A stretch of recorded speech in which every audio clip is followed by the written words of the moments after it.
Welcome to the MS&Me Radio Network. The broadcast shows are for informational and entertainment purposes only. They are not designed to provide listeners with specific personal, medical, or counseling advice. Individuals with a medical issue should always consult their healthcare provider. MS&Me is not responsible for content of individual shows. The views expressed by show hosts or their guests are their own. Enjoy the show.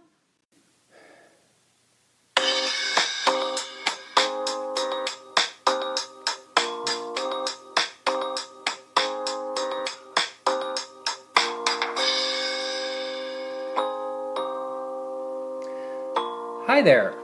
Welcome to the 78th episode of A Couple Takes on MS. Hi, this is Dan Digman. And hi, it's me, Jennifer Digman.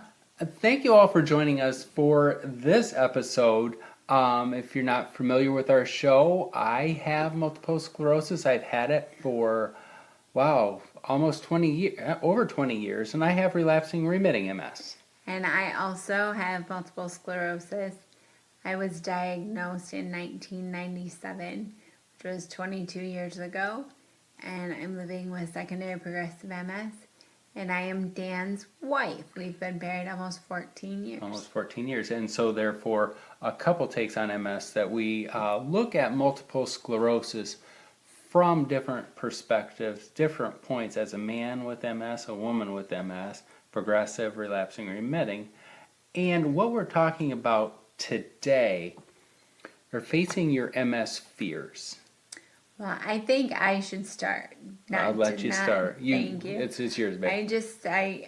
I was playing on Facebook, as I often do, just being social, playing with social media, and I saw a post from Healthline, from healthline.com, and it said, fear. What are your MS fears? And I thought that was really interesting. And I started to read the comments. And over again, I read fear of not being able to walk. And any of you who've ever listened to the show before know that I'm a little sensitive about that because I've been using a wheelchair for about 16 years. And so I was curious, there were comments about not being able to walk, not being able to be independent, remain independent, or more importantly, to become dependent on someone, not be able to care for their child. I read things about blindness and fears about cognitive difficulties or bladder and bowel problems. So I read that today. Actually, that was this morning. And I told Dan, let's talk about fear with multiple sclerosis tonight. And that's what we're doing. And that was an interesting question because you saw that this morning and I came out for lunch.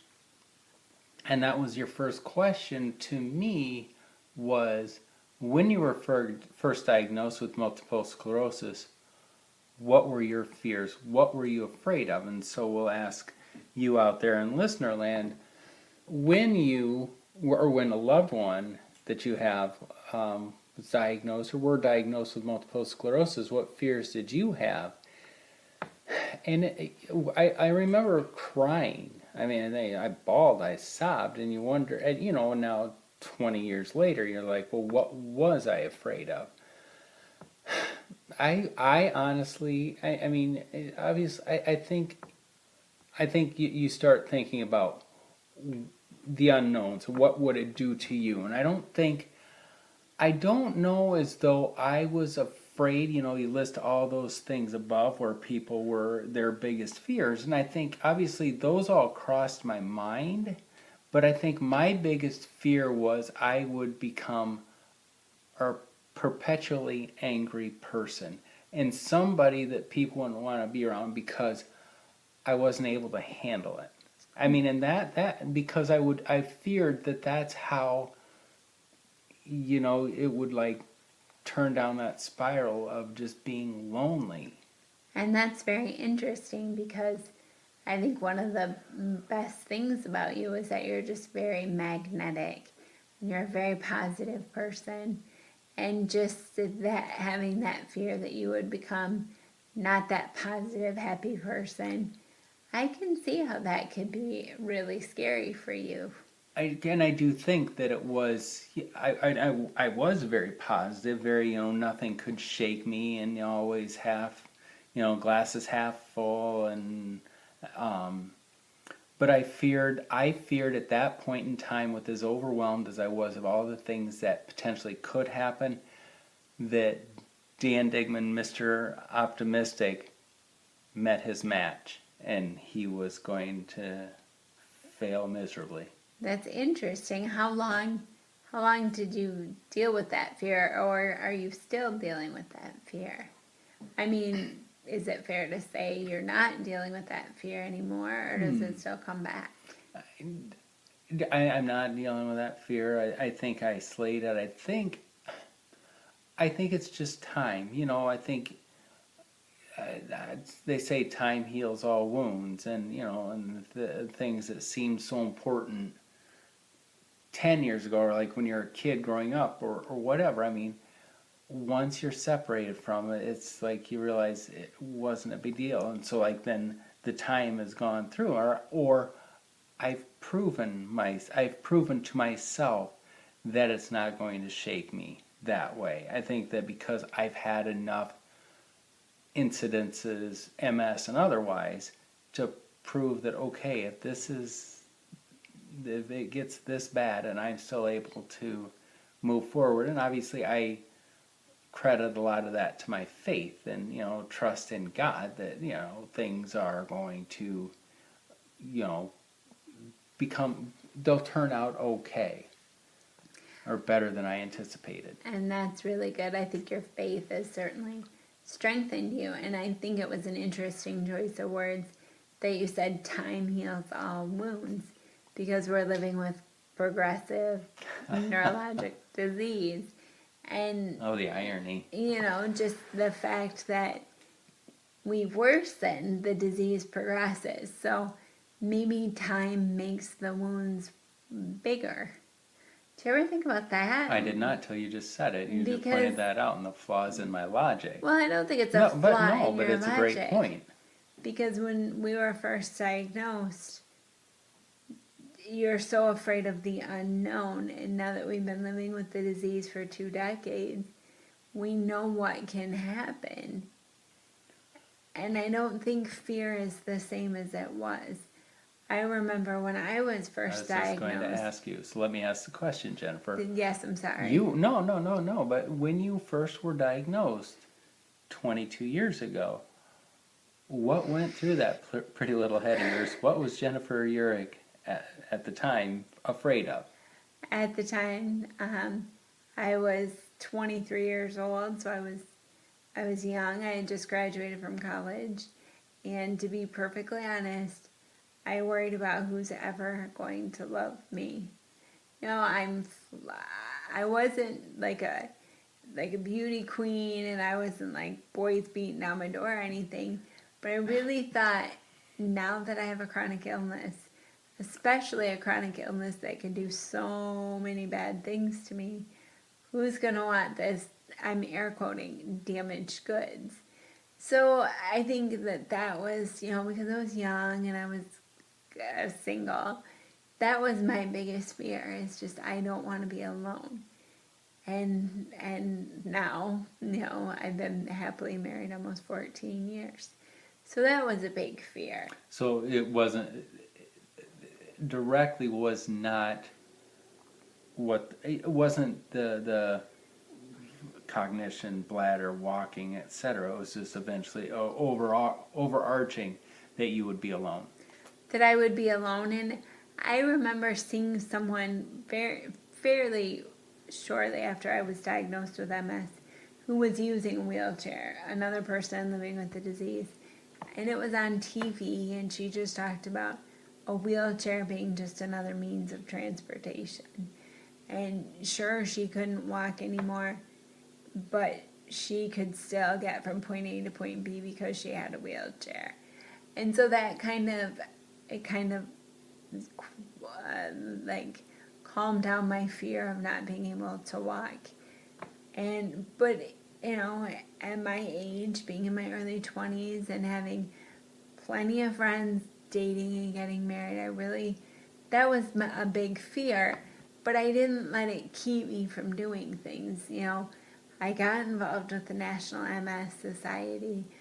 I started going to self-help group meetings and just being out there because I didn't want to be alone, which sounds, kind of pathetic, but I knew that I needed somebody. I needed people, and so I tried to stay as social as possible. And thank heavens I did, because that's where I met you what? 17 years ago, dude. Yeah, 17 years ago, but I was diagnosed in 97 and I met you in 2002. So it's about 5 years later. 5 years, at a National MS Society program. And so that instant chemistry, and thank God, we've been together all this time. But I think now my fears, they still can overwhelm you. I mean, they overwhelm me, but I try not to think about things like fears too often. But I don't want to be ignoring things that could happen, but I try and be as proactive and as positive as possible. Manage my diet, sort of. I always can do better, and I take medication. I work really hard to exercise. I try and help you stay as healthy as possible. And so I think that those fears, of progression, I think anyone living with multiple sclerosis, if we hold a mirror to our face, we're all afraid of the disease progressing. But because that big bad wheelchair entered my life, I'm like, okay, I'm handling this. I think I can handle other things, and so I try to be as healthy as possible. I mean, what about you? Have you progressed since you've been diagnosed? Obviously, I'm not as, I don't want to say healthy, because I don't think, that's the thing that I think all of us living with multiple sclerosis, to just stop for a minute, and probably a lot of people hate me for saying this, but just because this is a reality I had, it's the fact is, before I was diagnosed with multiple sclerosis, I was not the model person for health.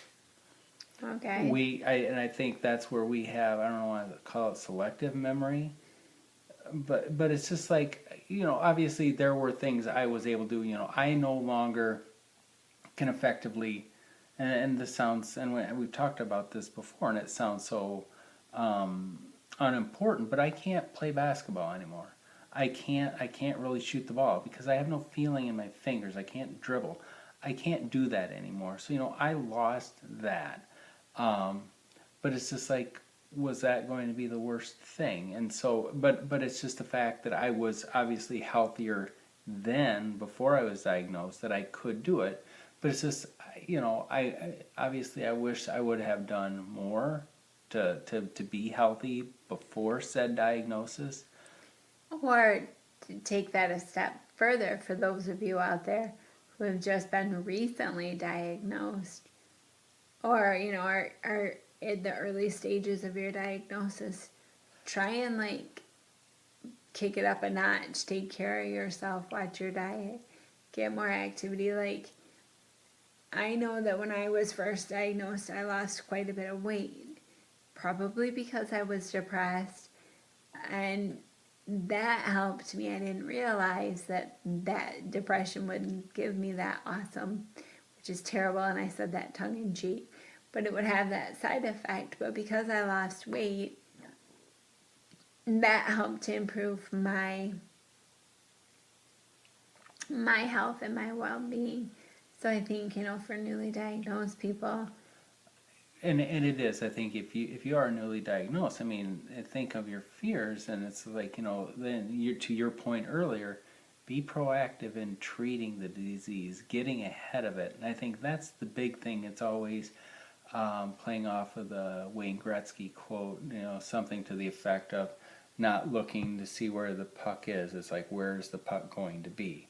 you know, Right. and so where do I need to be in 5 minutes from now, 5 days from now? 5 years from now, because time goes quickly. I mean, just the fact that we're talking, throwing dates out of 20 years ago. The multiple sclerosis is a little, I mean, for anyone living with the disease, I'm sure you understand, it's a little steamroller and it just can move so quickly. So you need to take advantage of savoring every moment of health you have. And to which then I will ask, because I was uh,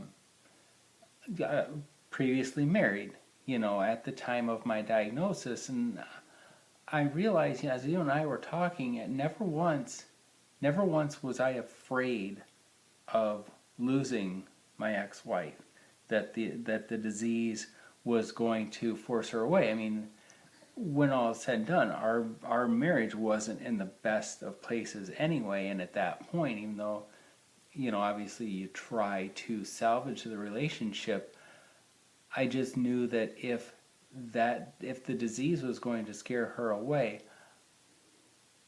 I wasn't going to get hung up on that, because I was not going to be able to move forward with this disease with her in my way, if that makes sense. I think it makes perfect sense, and I've read a lot of blog posts or articles in magazines about people when they're diagnosed with multiple sclerosis, that they lose relationships, whether that be a relationship with a significant other or friendships or family members that just can't deal with the disease. And I think maybe those relationships, it's good that they fall away, because a person living with a chronic illness like MS, the last thing he or she needs is dead weight of somebody that's pulling them down because they can't handle the chronic illness. And to which then open the door enter Jennifer Digman. And I think that, but it's like not letting the sense of loss of something because of the disease hold me back from moving forward and finding new opportunities, new things, changing the way we think of things. And I guess my question then is, as we're talking about like newly diagnosed people or just other people who have been living with multiple sclerosis, in dealing with the fears, I'm looking at the listing of some of the big fears people have. So and again, legitimate fears, and obviously, yeah, those crossed my mind. Some I thought of, or some worried me. But it's just like, so what about the fear of not being able to walk? What would you say to a person who's afraid of not being able to walk? Well, I'm going to be honest. That's why I asked. It is as horrible as you think. I mean, I hate it every single day. I wish I could walk. And I'm very sad sometimes. But it's my reality. It's who I am. I look at my wheelchair. It's funny because you would ask me today if I think of myself with my wheelchair. And I do, because those are my legs. I'm not bothered. I used to crop my wheelchair out of photos because I'm vain like that. But now I'm like, well, if you have thunder thighs or you got short legs, you don't crop them out of your pictures. So I want my legs in my picture, so I want my wheelchair there. So, I mean, it is really hard, but if you can just be patient, which is hard to do with this illness, but if you can give yourself cut yourself some slack and you give yourself some time and figure out how the wheelchair doesn't confine you or limit you, it opens the door for you. If I want to go to the grocery store right now, I sure as hell am not going to walk there. I'm going to take my wheelchair. This gives me independence. And people talk about losing their independence. This chair is my independence. So, I mean, I think, to be honest, wheelchair is hard, but it is, it is something you will figure out how to deal with it. I hope you don't have to do that, but if you have to, yeah, and your fears, like when you were afraid, or when you were talking about losing yourself, when you were first diagnosed, do you still have that fear? I don't. I think it's, you find with time, you set your limits and you know how to move forward, or, you're able to sift out. And I think that's one of the big things when you're first diagnosed. You had plans, you had goals, you had dreams with where you were at that point in your life. And obviously, yeah, a lot of that's shattered. And that, I'm not sugarcoating or anything. However, I think with the diagnosis of the MS, you have the fear that obviously you're going to lose those things. But at the same time, you quickly realize, what's important, and you reprioritize, you shift, your plans. I'm being simplistic and just kind of shooting off the cuff, but it's like if you had a plan to have a we're just done with high school graduation. If you're going to have a high school graduation party and you bought, you rented the tent, or you got all the fixings, everything for this huge big party outside on the lawn, Mother Nature, comes around and decides to have a huge thunderstorm, and you're forced to reevaluate and shift and change your plans. And it doesn't mean you have a crappy party, but you just find new ways and new things. And so you decide, let's quickly clean out the garage so we have that for a party space, and you do other things and you shift. So obviously it's that finding those new things. So it's like, there's the fear that you're going to lose what's comfortable and what's known and what's planned, but leave yourself open to other ideas and other options. I think that's important, as you're reevaluating and you're shifting, you need to examine yourself. Have faith in yourself, and maybe I know when I graduated from college and when I was diagnosed, there were a lot of silly things that were important to me. And then you get smacked in the face with the chronic illness and you're like, well, that stuff is not as important as good friends, family, being able to take care of myself, whatever that looks like. Because as you said, the word shift, every day this disease makes my life a little bit different. Not worse, not better, but just different. And so I think that flexibility and that, that's really important, is you have to be flexible. And I think that flexibility, and that's a great point there, Jennifer. Thank you, Dan. That flexibility, because I think the flexibility and believing in yourself helps you to adapt to the changes, with these fears. The bladder and bowel trouble, and that's real stuff. That's real That's stuff. so real. However, I know, you and I both know, if we're traveling, you manage your liquid intake going into it. We eat salty pizza the night before, so we're not, and obviously you're still going to have challenges and issues, but you find the ways to make adjustments. And you look, as we're talking about bladder health, I have an appointment with the doctor, with the urologist. Or you, Dan, if you are not, your feet are bothering you, you make an appointment with the podiatrist. You don't blame everything on multiple sclerosis. You see the proper doctors, you get the help, you get the questions answered. I think the biggest thing for me with living with multiple sclerosis is reaching out to other people, whether that be your friends or your family, or doctors, or communities online, that social media. It's just really important to confront the fears. Kind of like Dan and I don't have children, but I know when we babysit friends with kids, and if they're scared about something, you have to confront that fear head on. You have to look under the bed for the boogeyman.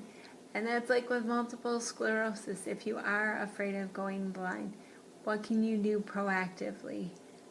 Take your medication, or if you're afraid of being single your whole life, put yourself out there. I don't want to say market yourself, but make yourself, Well, be present. be present. Well, it's just because neither one of us went to the Finding Your Buried Treasure event looking for love.